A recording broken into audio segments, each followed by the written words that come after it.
যখন তুমি নিজের রক্তের মানুষের দ্বারা কষ্ট পাবে, তখন তুমি একবার নবী ইউসুফ আলাইহিস সালামের কথা মনে করো। তিনি কিভাবে নিজের ভাইয়ের দ্বারা প্রতারিত হয়েছিল। যখন তোমার বাবা মা না বুঝে তোমার বিরুদ্ধাচরণ করে, তখন নবী ইব্রাহিম আলাইহিস সালামের কথা মনে করো।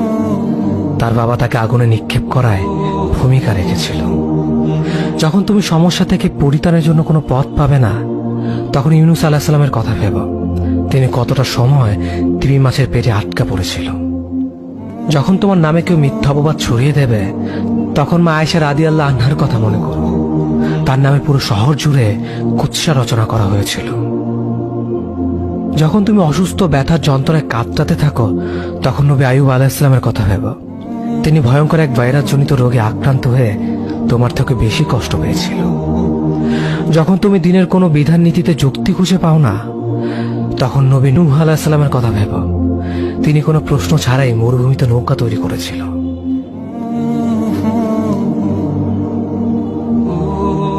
যখন তুমি আত্মীয়স্বজন, পরিবার, বন্ধু বান্ধবের কাছে হাসির পাত্রে পরিণত হও, তখন তুমি শেষ নবী হযরত মুহাম্মদ সাল্লাল্লাহু আলাইহি ওয়াসাল্লামের কথা ভেবো।